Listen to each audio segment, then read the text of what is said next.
All right, hello. It is 10 o'clock on January 11th, 2020, although it does not feel very much like January out there. We're going to take a look at some of the temperatures across our area right now. Very muggy out, very muggy. We're in the mid to upper 50s. It's very humid.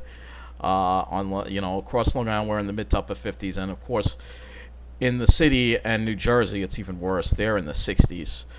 So keep in mind, this is well above this is like 30 degrees above normal for the high, and here we are at 10 o'clock at night dealing with these absolutely disgusting temperatures. Yes, the air conditioner is on because that's just how bad it is, and especially if you're in New Jersey, you'll probably have your air conditioner on because these dew points are up near 60 degrees. Very muggy, very humid air. A little less over Long Island with the dew points, mid-50s. Though I will say it's a little worse here because I did go to the South Shore today, and it was cooler there. I felt much more comfortable walking back from. I had to go to Garden City. I had to actually walk to Garden City, and we're gonna look at some of these pictures here, showing you Garden City here. Quite busy actually at the station. This was around 4, quarter to 5, I guess. Quite busy at Garden City. A lot of people obviously opting to go to Garden City, catch the train service there. It was. I mean, it's not a bad walk. Going it was not as brutal. You can see how busy it was there, but going was not as brutal. But going back at night really was. Started sweating. It was really uncomfortable. And yeah, I didn't even have my jacket on, so I don't deal with the humidity well. Beautiful Christmas tree there, though, it was even a bride and groom there taking pictures at the train station, which was kind of unusual, I guess. And yeah, he has good taste. Looks like she's got the magical black hair. Okay. Let's not get sidetracked here. So let's get back to the weather here. We're going to look at the satellite here, and you will see here that this is the stream. There's the huge low-level jet of humid air that is going up ahead of this cold front here, which is, of course, causing all the severe weather that they're dealing with in the Midwest. Looking at the radar here, you'll be able to see that line of strong and severe thunderstorms that is now going through. It looks like it's made it through Atlanta. It's through the southern part of Alabama, going into South Carolina, western North Carolina, West Virginia. The northern end of the line doesn't look that impressive. There's actually a secondary line now that's actually developed over here as well. So we're going to have to keep an eye on all this severe weather. Like I said, there's a lot to talk about with this. So looking at the Ventus sky, you'll see here the disgusting tropical air that is encompassing the whole East Coast now. It's starting to slowly get pushed away when this front comes through, but you can see you got this big Bermuda high here. Let me just put my drawing thing on to show you what's going on, show you where this air is coming from, and it's really just disgusting air that we're getting. So and this is really so it's literally coming right from the Caribbean, right up the East Coast.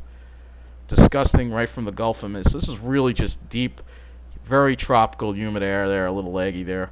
But you can see this high that's just it's Bermuda high right here that is behind all of this. And then you have this cold front right here that's touching off all these thunderstorms right here. So you got the cold front right here and the low pressure system.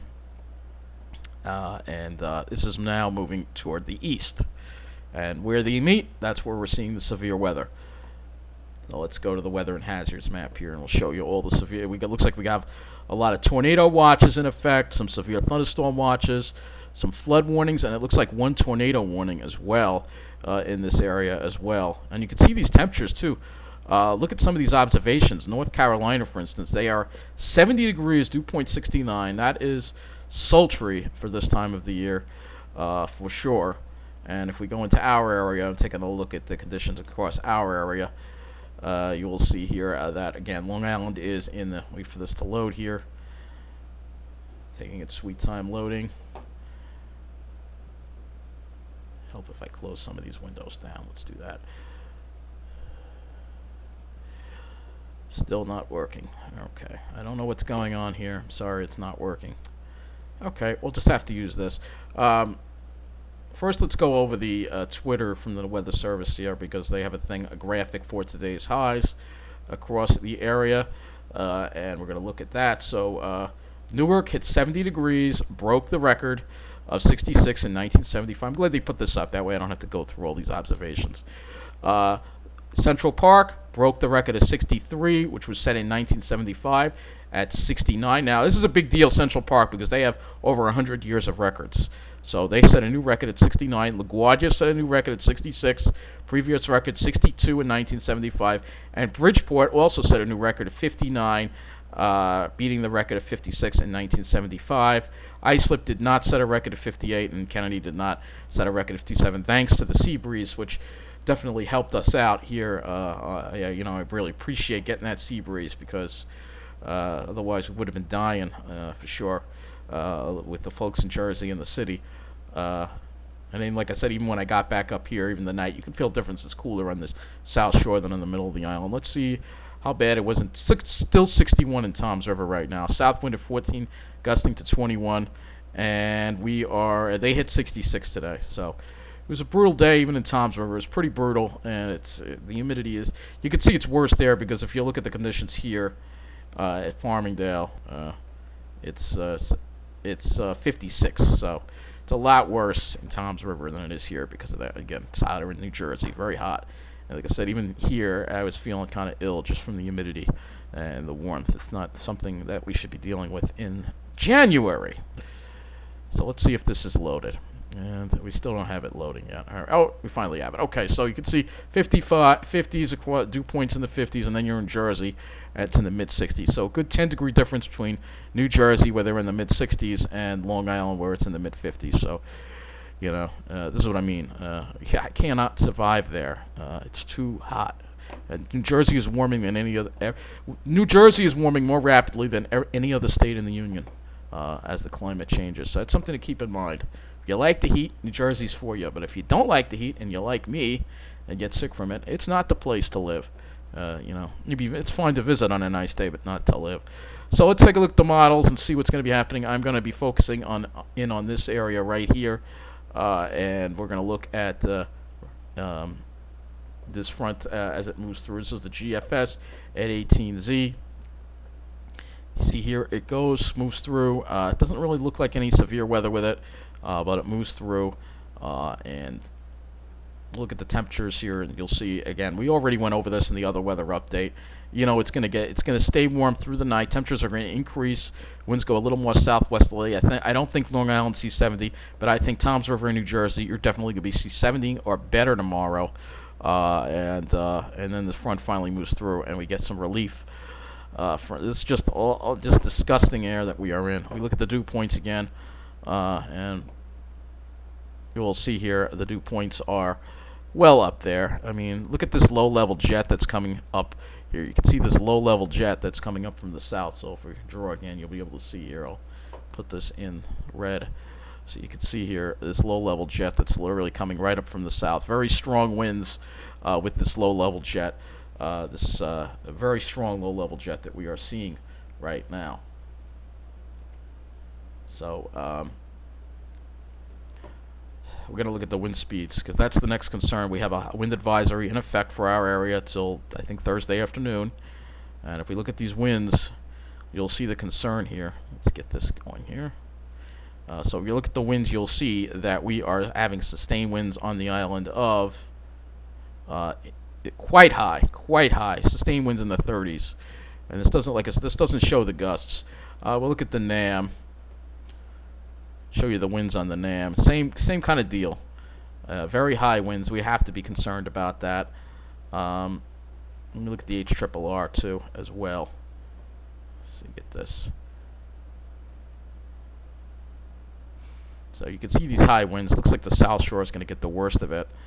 But the other concern, of course, is the thunderstorms. So let's take a look at that. Will they hold together? Now, this is the HRRR model. It does not show them holding together. Kind of shows them falling apart. But there are some models out there that do show them holding together. Look at the NAM. So this is the NAM, and the NAM looks significantly more robust with this line. So it wants to bring it through the city around 7 a.m. and then Long Island maybe more like 8 a.m. Looks like it weakens it as it heads over Long Island. But there could still be thunderstorms here. I don't think there'll be anything severe, but there could still be thunderstorms for our area. So thunderstorms are possible with this passage of this front. You can see clearly on the NAM. And if we look at the dew point, you'll see here. Look at the dew point. It shows you where the front is right there. You see that significant drop off in the dew point. On the right side of the front, you have dew points around 60, and then behind the front, dew points drop into the 40s. Wind shift to the west behind the front, and you can clearly see that. Now the other question is, what about cloud cover tomorrow? Will we see cloud? Now the NAM is saying by afternoon we may see some clear skies across Long Island, so we may have a nice afternoon with that gusty west wind once we're done with the storms in the morning. GFS. Probably not so fast. Yeah, GFS a lot more clouds. This might be overdone. But like I said, my main concern right now isn't the clouds, it's the wind. And now we're going to go to windy.com and look at that and see. Again, we're going to go over this. This is the URL model, which I find to be the most accurate when it comes to the wind speed. And I'm going to put this on wind gusts so you get an idea of how much the winds are going to be gusting. So this is right now. You can see it has winds gusting up to 43 miles an hour for the east end. We go to 4 a.m. and you can see these wind gusts get a lot worse. We're talking wind gusts 51 miles an hour across Long Island right ahead of this front right here. And then when the front comes through around 8 a.m., it's even worse.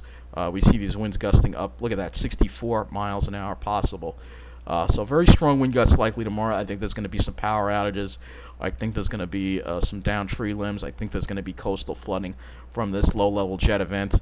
I think we could see. I'm going to say I think we could see maybe up to 10,000 people on Long Island losing power. That's the high end of it.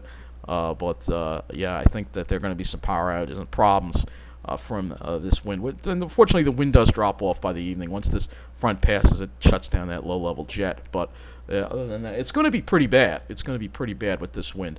Let's go ahead and look at the power outage map now and see. Look at this. So now we have power outages in Georgia.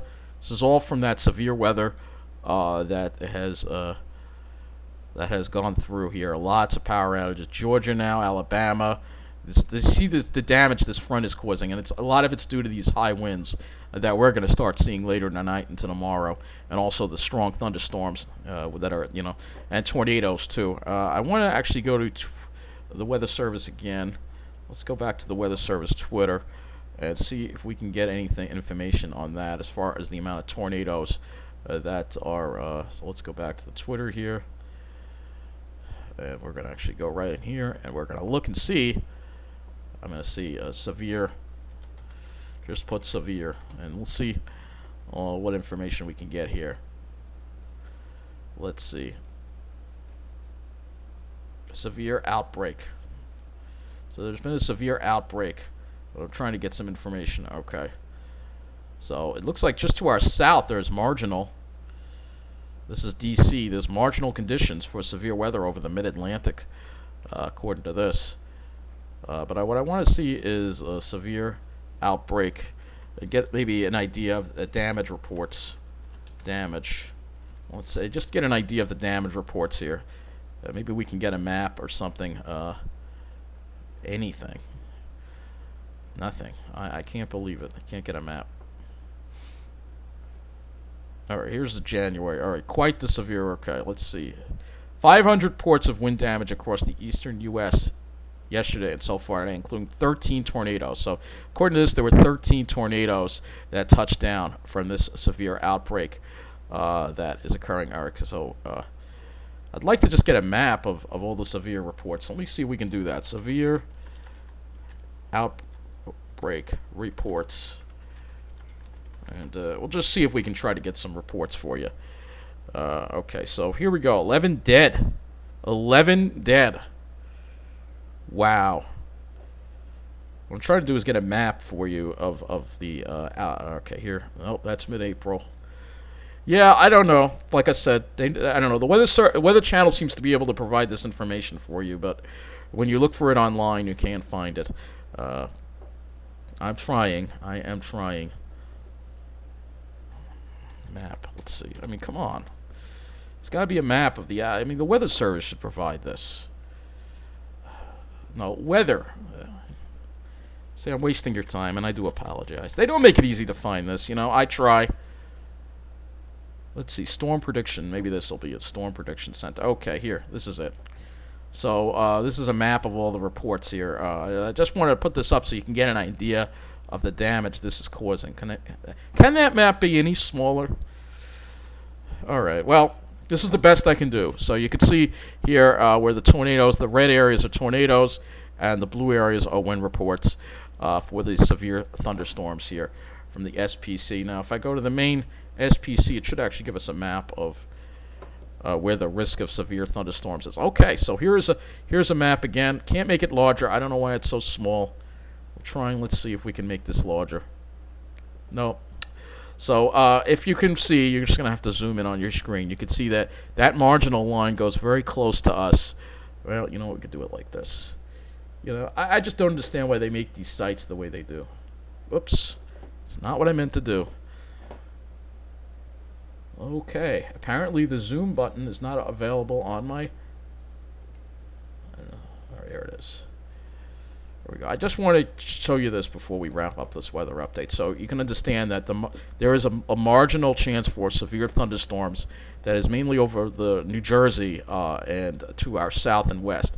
Long Island is just in the regular chance for thunderstorms. So I just wanted to show you that. I don't know why they don't provide. This website is absolutely awful.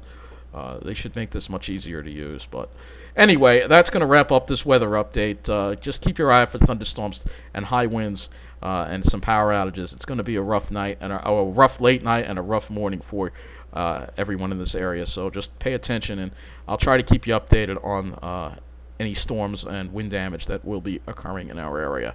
Be careful out there. Have a good night.